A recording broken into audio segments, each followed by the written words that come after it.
Welcome everyone. आज हम लोग बात करेंगे इम्प्रूविंग हेल्थ एंड सेफ्टी के बारे में। So what is improving health and safety? See basically आज हम लोग थर्ड एलिमेंट हमारा कंटिन्यू कर रहे हैं। थर्ड एलिमेंट जो हमारा था वो था managing risk, understanding people and process. अब पीपल और प्रोसेस को समझते हुए हमारा जो ये एलिमेंट जैसे आगे बढ़ रहा है, ये बहुत लेंदी एलिमेंट है और इसके अंदर 7 सवाल हम लोग लेंगे जो कि लास्ट में है। जिस समय शायद मुझे वीडियो बंद करना पड़ा है क्योंकि वो सवाल फिर आपको दिखाई नहीं देंगे। सो बेसिकली हम लोग जो इसमें ले रहे हैं डिटेल में, ये हिंदी वाला वर्जन है। जैसे हम लोगों ने पूरे इसका मैंने इंग्लिश वर्जन इसलिए नहीं बनाया क्योंकि इसका इंग्लिश वर्जन अगर हम लोग बनाते हैं, ये लेंदी क्वेश्चंस होते हैं, ये ज़्यादा पॉइंट टू पॉइंट या बहुत ज़्यादा फास्ट लेने वाले क्वेश्चंस नहीं हैं। So basically improving health and safety के अंदर हम लोग क्या आज सीखने वाले हैं, ये है improving health and safety culture. So safety culture को कैसे इम्प्रूव किया जा सकता है, उसके कुछ टच पॉइंट्स हैं। ये हम लोग आज डिस्कस करेंगे। और improving health and safety culture के बारे में जब हम लोग बात करते हैं तो कम्युनिकेशन उसके अंदर एक बहुत बड़ा मीडिया है। सो इसको लेते हुए हम लोग आगे बढ़ेंगे। सो आइए देखते हैं हम लोग इस एलिमेंट में कौन कौन से एलिमेंट्स टच करने वाले हैं या कौन कौन सी चीज़ें हम लोग एक्चुअली लेने वाले हैं।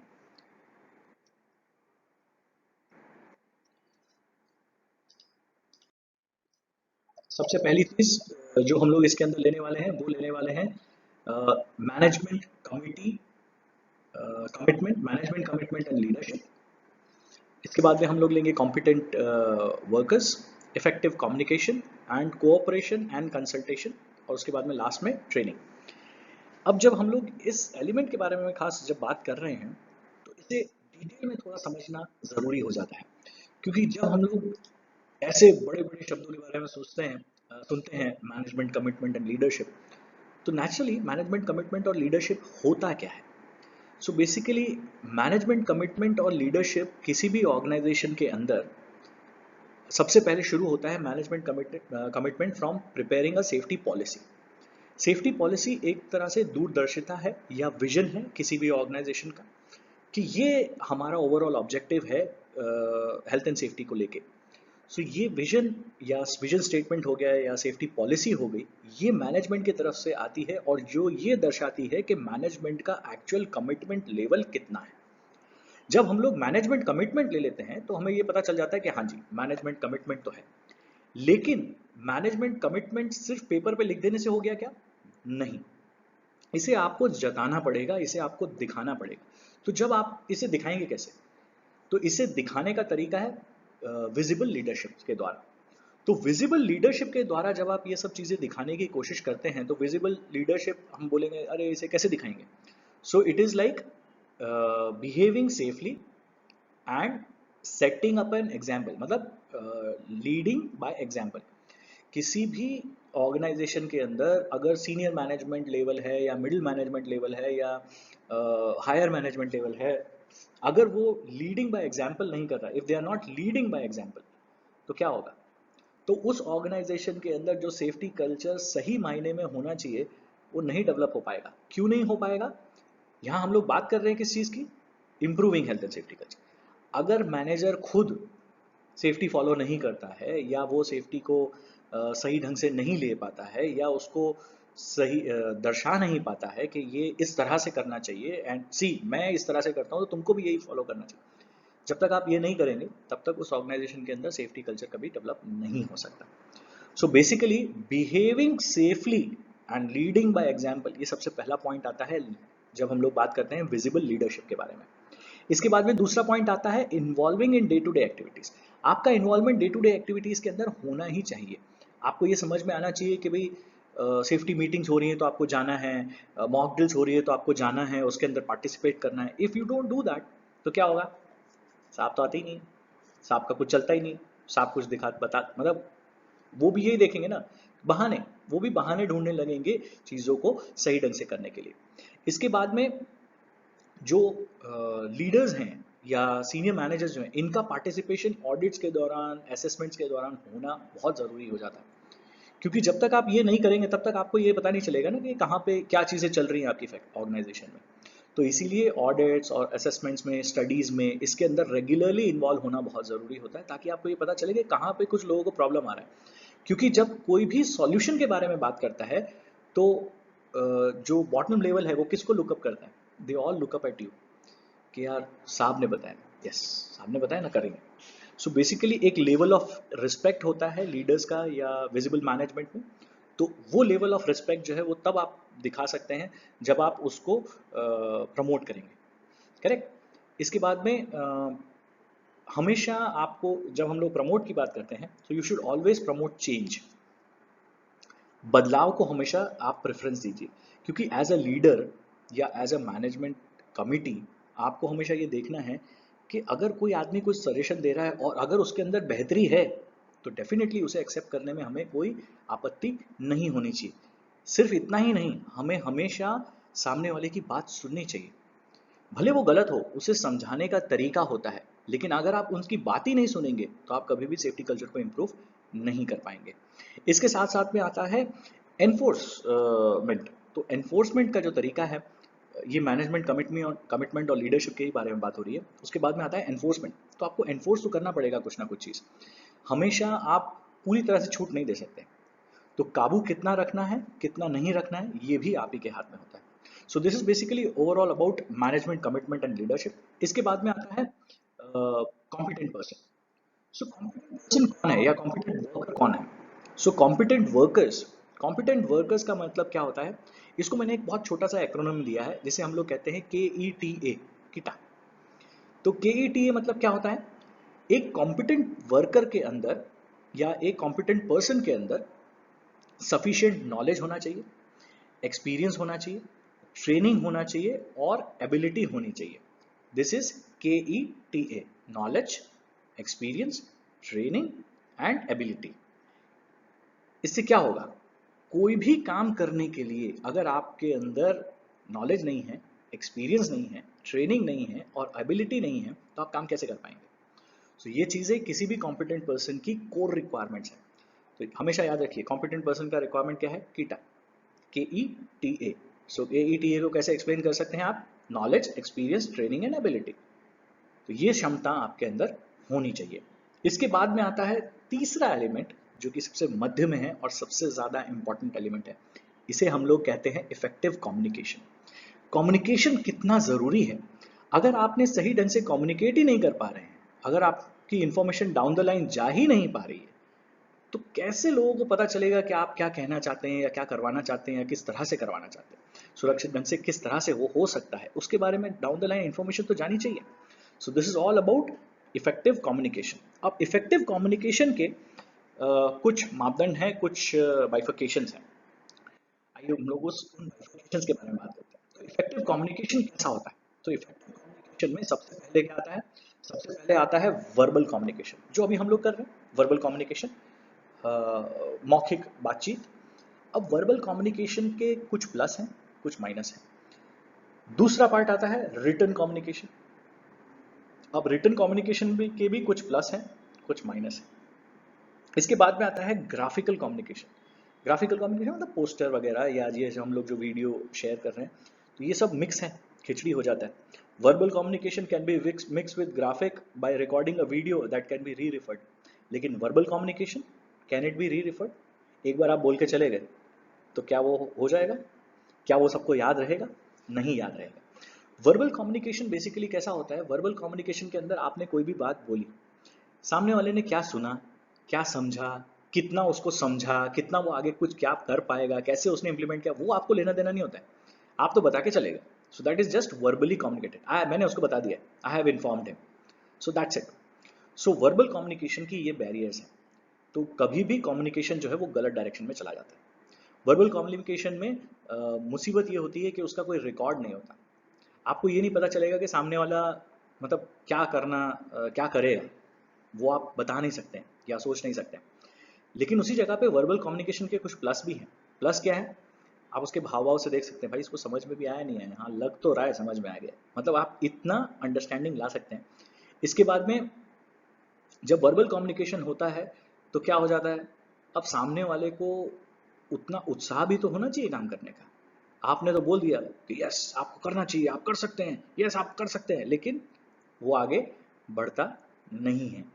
तो इस तरह से वर्बल कम्युनिकेशन का एक और सबसे बड़ा जो ड्रॉबैक है, या उसे आप बूस्ट करिए या ड्रॉबैक करिए, कमांड समझ में आती है। वर्बल कम्युनिकेशन में अगर आप जहां आपसे तू हो गए या तेरे लिए हो गया, मैटर वहां खत्म हो जाता है। सो वर्बल कम्युनिकेशन के अंदर ये लिमिटेशन भी है और ये एक बोन भी है। क्यों? आप करके जब हम लोग बोलते हैं कि भाई हाँ रिस्पेक्टफुली मेरे से बात करिए और यार मेरे को बताया इस तरह से काम करना है तो मैं करूंगा, लेकिन उसी जगह पे अगर उसने तू तड़ा करके बात कर ली, सो वर्बल कम्युनिकेशन के अंदर वो थोड़ा एक एरर आ जाता है।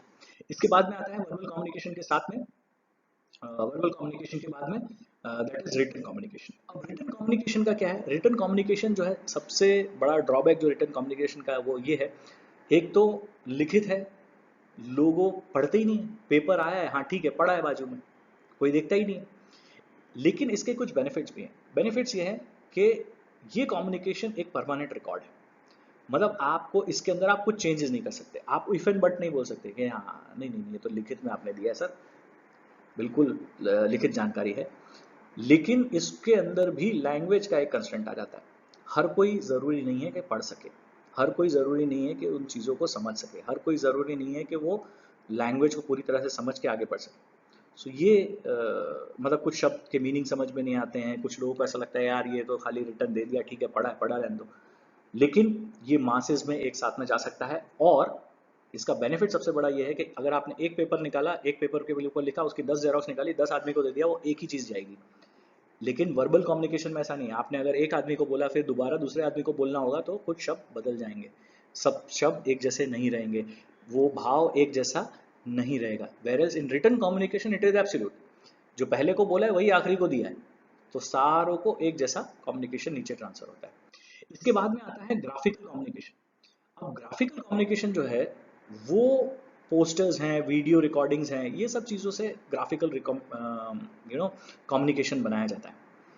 सो इससे ज़्यादातर हम लोग क्या जानकारी प्रोवाइड करते हैं, जैसे पोस्टर्स हैं, हैज़ार्ड के बारे में जानकारी प्रोवाइड किया, रिस्क के बारे में जानकारी प्रोवाइड किया, ये सब जानकारी जो है वो ग्राफिकल रिप्रेजेंटेशन में जाती है। तो ये ओवरऑल आपका इफेक्टिव कम्युनिकेशन के बारे में बात हो गई। इसमें नोटिस बोर्ड भी आ जाते हैं, पोस्टर्स भी आ जाते हैं, फिल्म वीडियोस भी आ जाते हैं, डिजिटल मीडिया भी आ जाता है, मेमोज, ईमेल्स, वर्कर हैंडबुक्स, ये सारी चीज़ें ग्राफिक में भी आ सकती हैं और रिटन कम्युनिकेशन में भी आ सकती हैं। डिपेंड करता है कि किसको आप किस कैटेगरी में डालना चाहते हैं। इसके बाद में आता है कोऑपरेशन एंड कंसल्टेशन। कोऑपरेशन और कंसल्टेशन जो है ये बेसिकली बहुत इफेक्टिव एलिमेंट है। कोऑपरेशन क्या होता है? When you are cooperating with somebody else, health and safety के अंदर भी आप किसी के साथ में कोऑपरेट करके काम करें, so you need to work cooperatively. तो ये कहावत है, कहा जाता है कि you need to work cooperatively, एक दूसरे के साथ में कोऑपरेट करके काम करिए, so that is cooperation. But cooperation के अंदर रेजिस्टेंस आता है। कैसे आता है? आप एक दूसरे से कोऑपरेट करके काम तो कर रहे हैं, लेकिन आपका ईगो बीच में आ गया, ना जी ना, ये आदमी ने मेरे को ऐसा कैसे बोल दिया, या ये आदमी ने ऐसा कैसे कर दिया। So that is difficulty that are, ये बोलते हैं कि हम लोग टीथिंग प्रॉब्लम्स होते हैं, या छोटे छोटे इश्यूज हैं जो कि खड़े हो जाते हैं आए दिन। करेक्ट।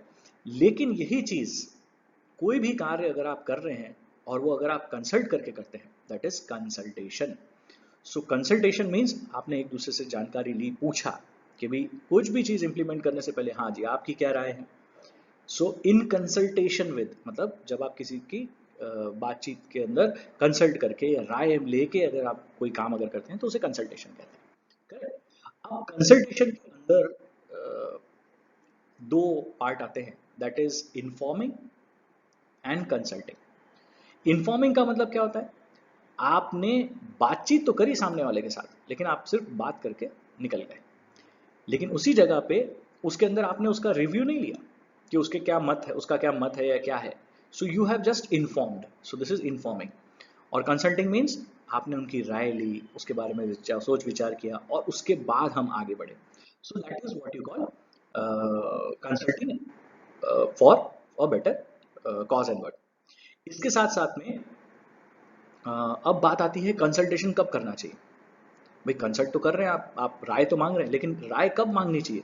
सबसे पहले राय मांगनी चाहिए जब आप लोगों को हेल्थ एंड सेफ्टी के रिलेटेड अवेयरनेस फैला रहे हैं, तब जब एक प्रॉपर किसी स्पेशलिस्ट को बुलाया है कोई एक पर्टिकुलर जॉब के लिए, तब आपको राय मांगनी चाहिए। इसके बाद में हेल्थ एंड सेफ्टी में जब आप किसी भी एम्प्लॉयर को अपनी जो रिक्वायर्ड एम्प्लॉयज़ हैं उनको जानकारी देनी हो किसी भी एक पर्टिकुलर एरिया के बारे में, मशीनरी के बारे में, इक्विपमेंट के बारे में, जब टेक्नोलॉजिकल एक्सचेंज होते हैं तो ये सारी इन्फॉर्मेशन जो है वो डाउन द लाइन ट्रांसफर करनी पड़ती है कि भाई देखो इसको ऑपरेट कैसे करना है। अब आपने मशीन परचेज करी लेकिन ऑपरेटर को तो पता नहीं, तो वो कैसे पता चलेगा उसको कि ये मशीन कैसे चलानी है। So that is where operators come into picture. So इसीलिए it is very much required कि हम उन्हें बातचीत करें। अब ये जो मेथड है कंसल्टेशन का, इसके अंदर दो हिस्से आते हैं। पहला हिस्सा आता है डायरेक्ट कंसल्टेशन और दूसरा हिस्सा आता है थ्रू वर्कर पार्टिसिपेशन। तो डायरेक्ट कंसल्टेशन का मतलब क्या है? डायरेक्ट कंसल्टेशन का मतलब ये है कि आप सामने वाले के पास गए, लार्ज ग्रुप ऑफ पीपल को रिप्रेजेंट किया, उनके साथ में एक साथ में मिलकर कॉन्फ्रेंस किया, कॉन्फ्रेंस के साथ कॉन्फ्रेंस में मतलब सभा जैसी करके बिठाया लोगों को कि भाई हाँ देखो देखो हम लोगों ने ये किया है इसके अंदर, हाँ भाई अब किसी के सवाल है, तो दैट इज डायरेक्ट कंसल्टेशन। जब मालिक खुद इन्वॉल्व है और उन्होंने बता दिया और लोगों ने समझ भी लिया। अब क्योंकि वो छुपे हुए हैं और डाउन द लाइन मतलब मैनेजर्स अगर हैं या सेफ्टी कमिटी अगर बनाई गई है, तो सेफ्टी कमिटी अगर बनी है, so that committee itself forms the second mode of communication and that is through worker representation। मतलब वर्कर रिप्रेजेंटेशन की जब हम लोग बात करते हैं तो कमिटी, सेफ्टी कमिटी वगैरह जो है वो वर्कर रिप्रेजेंटेशन में आती है। करेक्ट। अब हम लोग बात करेंगे हेल्थ एंड सेफ्टी कमिटी के बारे में, क्योंकि अभी कमिटी का डिस्कशन छेड़ा हम लोगों ने। तो कमिटी के अंदर कमिटी की क्या रिस्पॉन्सिबिलिटी होती है और कैसे, मतलब what is this committee. So health and safety की जो कमिटी है, सबसे पहले तो लोगों को ये जानकारी होनी चाहिए कि हमारी कमिटी है कहाँ, कौन कौन है कमिटी में, फिर उस कमिटी की मीटिंग को चेयर कौन करता है, वो मीटिंग्स कब होती हैं, ये जानकारी लोगों के पास होनी चाहिए। इसके साथ साथ में उन्हें ये पता होना चाहिए कि भाई कौन सी अथॉरिटी है जो कि अभी ये इंफॉर्मेशन जो है ये डिमांड कर रही है या क्या कर रही है। इसके बाद में डिस्कस करना क्या है, कितना ही डिस्कस कर सकते हैं, और साथ साथ में इसका रिकॉर्ड रखा जाए और रिकॉर्ड के साथ साथ में इसका फॉलो अप होता है। जैसे हम लोग क्या करते हैं, हम लोग ज़्यादातर जब ये कंसल्टेशन वाला जो पार्ट है इसको मैं डिटेल में थोड़ा सा और समझाना चाहूँगा।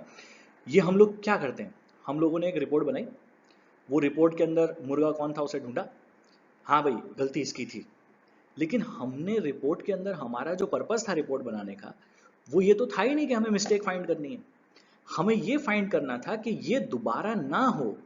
हमारे यहाँ पे 80% इंडस्ट्रीज के अंदर जितने भी असेसमेंट होते हैं वो फॉल्ट फाइंडिंग पार्ट पे जाते हैं, या गलती किसकी थी, या हमें आगे क्या करना चाहिए, whether the course of action is decided, या कोई मुर्गा ढूंढा जाता है या फिर उसके बारे में सीधा एक्शन होता है। लेकिन हम ये भूल जाते हैं कि अगर आपने कैजुअल फैक्टर्स अगर आइडेंटिफाई नहीं किए हैं, आपको ये अगर नहीं पता है कि इसके अंदर क्या क्या चीज़ें हो सकती हैं, किस तरह से हो सकती हैं, क्यों हो सकती हैं, क्या इसके इम्प्लीकेशंस आ सकते हैं, ये अगर आपको नहीं पता है तो आप फर्दर एक्शन नहीं ले पाएंगे। इसके बाद में आता है बेसिकली इनके ऑब्जेक्टिव्स। तो ऑब्जेक्टिव क्या है कमेटी का, तो बेसिकली ऑब्जेक्टिव जो है कमेटी का वो ये है कि ये इंश्योर करना कि भी सुरक्षित तरीके से डिजीज फ्री एनवायरनमेंट रहे। आपको कोई भी एक्टिविटी अगर आपको रिस्की लग रही है तो उसका प्रॉपर एनालिसिस होना चाहिए। अगर कोई टेक्नोलॉजिकल चेंज आया है तो उसे कंसीडर करना चाहिए, उसको किस तरह से कारगर तरीके से किया जा सकता है उसके बारे में जानकारी लोगों को देनी चाहिए। लोगों को वो जो भी काम कर रहे हैं उसके स्पेसिफिक जो भी कार्य हैं या उसके लगते कोई जो भी कार्य उन्हें करने हैं उसकी जानकारी पूरी तरह से होनी चाहिए, किस तरह से करना है वो आपको पता होना चाहिए, तब जाके आप ये काम कर पाएंगे। इसके साथ साथ में हम लोग जब आगे बढ़ते हैं तो आप लास्ट में जो एलिमेंट आता है वो है ट्रेनिंग। तो ट्रेनिंग क्या है, तो बेसिकली ट्रेनिंग जो है वो है किसी भी चीज़ के बारे में या कोई भी एक्टिविटी के बारे में जब आप लोगों को ट्रेनिंग देते हैं या उनको ये बताते हैं कि भाई ये इस तरह से होने वाला है या ये इस तरह से किया जाएगा, सो दैट इज ट्रेनिंग। आपने उन्हें बताया कि भाई ये इस तरह से ही होना है, तब उन्हें पता चलेगा कि भाई ये किस तरह से होना है। करेक्ट। सो ये ओवरऑल आपका एलिमेंट यहाँ पूरा होता है। अब हम लोग क्वेश्चन आंसर्स लेंगे। अब देखिए ये सेशन कितना लंबा होता जा रहा है, I am trying to squeeze it short. ठीक है, तो हम लोग क्वेश्चन आंसर्स देते हैं।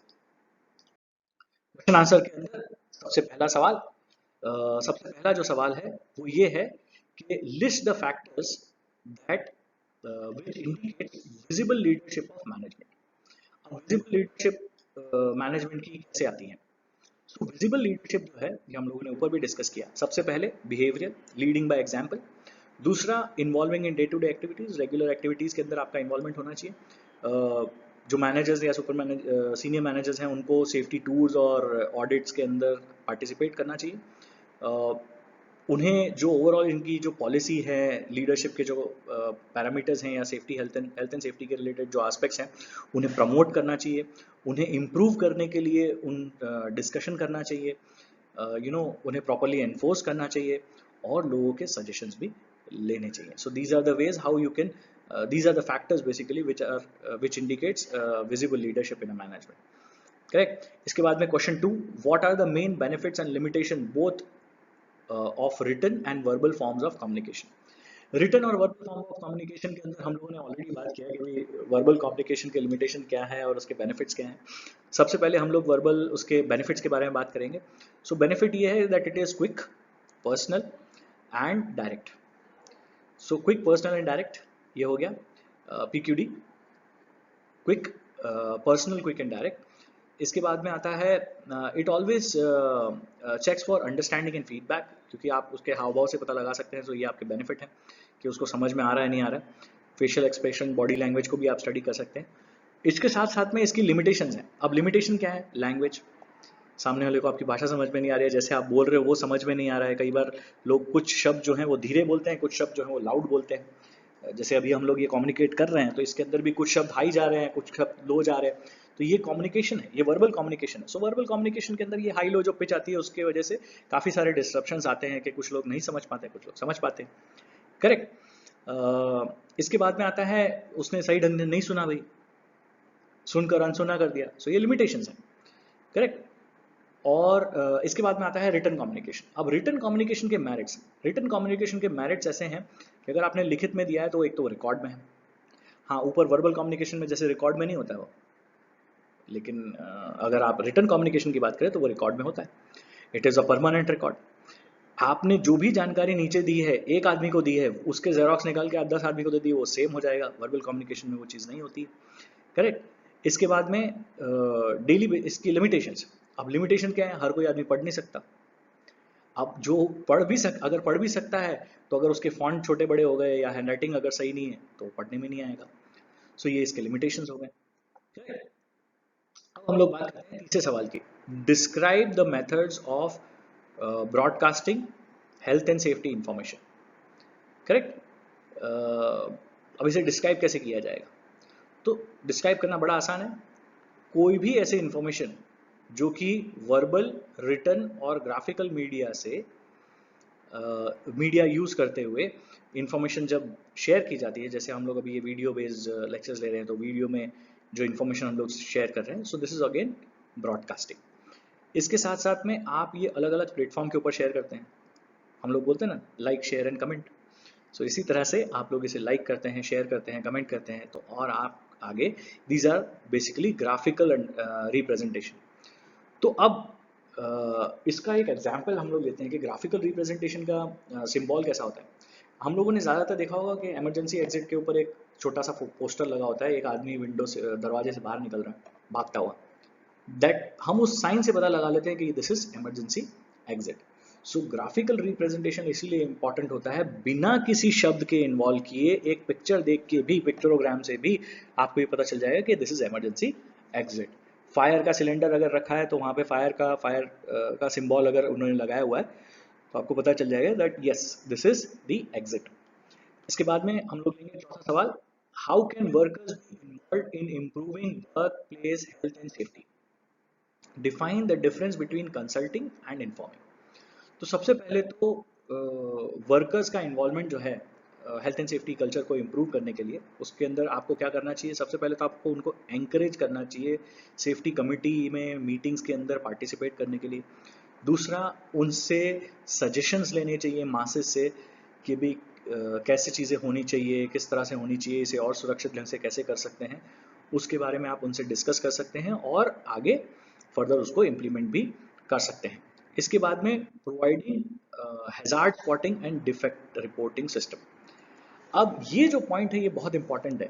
काफ़ी इंडस्ट्रीज के अंदर लोग बोलते हैं कि हमने नियर मिस रिपोर्टिंग सिस्टम है। वो नियर मिस रिपोर्टिंग सिस्टम के अंदर कभी रिपोर्ट्स इतनी ज़्यादा होती ही नहीं है। वेयरएल्स अगर आप उन्हें ये बोलेंगे कि हम लोगों ने एक ऐसा सिस्टम डेवलप किया है जिसके अंदर आपको हैजार्ड स्पॉटिंग है और डिफेक्ट रिपोर्टिंग है, आप ये सिर्फ दो चीज़ें करिए, सो अल्टीमेटली आप कर क्या रहे हैं, आप नियर मिस रिपोर्टिंग ही करवा रहे हैं, लेकिन इसको अलग ढंग से करवा रहे हैं। तो ये तरीके हैं, ये छोटे छोटे पॉइंट्स हैं जो कि आप लेके अच्छे से इसको इम्प्लीमेंट करवा सकते हैं। इसके बाद में आता है इन्वॉल्विंग जो डे टू डे प्रेजेंटेशंस हैं, जो सेफ्टी के रिलेटेड के भी आप बताइए आपके एरिया के अंदर क्या क्या चीज़ें होती हैं, आप इन्हें समझाइए। सो इस तरह का लेबर का इन्वॉल्वमेंट जो है वो आपको एक एडेड एडवांटेज देता है।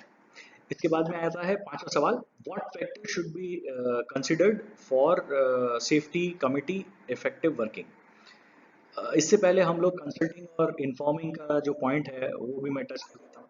जो यहाँ पे लिखा है define the difference between consulting and informing. So हम लोगों ने ऑलरेडी इसके बारे में भी जस्ट बात किया था। इन्फॉर्मिंग मीन्स आपने इन्फॉर्म कर दिया और आप चले गए, आपने ये नहीं देखा कि उसका फीडबैक क्या है, उसका रिपोर्ट क्या है, उसकी इन्फॉर्मेशन किस तरह से आ रही है, ये हम लोगों ने नहीं देखा। हम लोगों ने सिर्फ उसको इन्फॉर्म किया और निकल गए। कंसल्टेशन मीन्स हम लोगों ने दो लोगों से बात करी, उनके कंसल्टेशन के जो कमेंट्स हैं उसे रिकॉर्ड किया, उसके फर्दर उसको क्या चेंज करना था वो हम लोगों ने करके फिर आगे बढ़े। So this is basically the major difference in informing and consulting. इसके बाद में आता है पांचवा सवाल, factors that you should consider in safety committee for effective working. तो इसके अंदर सबसे पहले सवाल जो आता है वो आता है who is on the committee, how often the committee meets, who will be the chairperson, कौन शेयर करेगा इसको, क्या पॉइंट है डिस्कस करने के लिए, उसके बाद में डिस्कशन का जो रिकॉर्ड है उसे मेंटेन करना है। अब ये जो डिस्कशन का जो रिकॉर्ड हम लोग मेंटेन करते हैं, यहाँ पे सबसे बड़ा जो ड्रॉबैक आता है वो ये आता है कि हम लोग ज़्यादातर बात तो करते हैं कि यस हमें इसके रिकॉर्ड रखने हैं, पर वो रिकॉर्ड्स किस तरह के होते हैं। जैसे मैंने आपको बताया कि रिकॉर्ड तो आपने रखा है लेकिन वो रिकॉर्ड किसी काम का नहीं है, क्यों? क्योंकि उसके अंदर तो फॉल्ट फाइंडिंग है, उसके अंदर ये चीज़ दोबारा ना हो उसके लिए हमने ऐसा कोई प्रोविजन डिस्कस नहीं किया, ना हम लोगों ने उसको रिपोर्ट का पार्ट बनाया। सो that is wrong practice. So ideally it should be कि आपको हर चीज़ का हिसाब मिलेगा, लेकिन सब्जेक्ट टू आप उसको प्रॉपरली अलाइन करके उसको इन्फॉर्मेशन प्रॉपर शेयर करिए। इसके बाद आता है what should be the content of introduction, what factor should be considered for safety committee and working. तो ये हम लोगों ने देख लिया, रिकॉर्ड कैसे रखना है, इसको डिस्कस कैसे करना है, फॉलो अप कैसे करना है, ये होना चाहिए किसी भी रिपोर्ट के अंदर होना चाहिए कि आपने रिकॉर्ड अगर बना लिया, हिसाब किताब दे दिया तो कैसे आगे करना है। इसके बाद आता है what should be the content of induction training. तो इंडक्शन ट्रेनिंग के बारे में जब हम लोग बात करते हैं तो induction training is basically what, किसी भी तरह की इंफॉर्मेशन जो कि किसी एक पर्टिकुलर टॉपिक को लेके डिटेल में छोटे ड्यूरेशन का इंफॉर्मेशन शेयरिंग नेटवर्क बनाया गया हो, उसे हम लोग कहते हैं इंडक्शन ट्रेनिंग। सो इंडक्शन ट्रेनिंग बेसिकली यही है। इसके बाद आता है apart from the induction training what should be the training that should when should training be provided. So basically training किस तरह की होनी चाहिए, सबसे पहले तो बहुत अलग अलग तरह की ट्रेनिंग्स होती हैं और आपके पास में बहुत सारी जानकारी ये होनी चाहिए कि भी हम लोग इसको ट्रेनिंग कैसे करेंगे, कहाँ करवानी चाहिए, किस समय करवानी चाहिए। जैसे कोई भी अगर एक्टिविटी शुरू हुई है तब आपको करवानी चाहिए, कोई एक्टिविटी मिड में है या वो एक्टिविटी क्रिटिकल है तो उसका करवाना चाहिए। अब इंडक्शन ट्रेनिंग, केवल इंडक्शन ट्रेनिंग की अगर हम लोग बात करें तो इंडक्शन ट्रेनिंग बेसिकली कौन सी होती है, जो ट्रेनिंग सिर्फ और सिर्फ मैंडेटरी, जैसे फायर हो गया, इमरजेंसी हो गया, ये मैंडेटरी है, ये हर किसी के लिए ज़रूरी है, तो दैट इज़ इंडक्शन ट्रेनिंग। लेकिन जब हम लोग इंडक्शन ट्रेनिंग के अलावा बात करते हैं या इसके अलावा और क्या चीज़ें हम लोग इंक्लूड कर सकते हैं, तो काम के रिलेटेड जॉब स्पेसिफिक ट्रेनिंग्स या साइट स्पेसिफिक ट्रेनिंग्स ये यूनिक होती हैं, क्योंकि हर साइट यूनिक है, हर साइट हर बंदा यूनिक है, वो अपने हिसाब से काम करता है, वो अपने हिसाब से आगे बढ़ेगा, उसके काम करने का तरीका अपने हिसाब का है। So I hope this brings an end to all 7 questions, and I hope I was able to justify the element. And if you like the video, please do like and share, and don't forget to subscribe the channel. Thank you very much.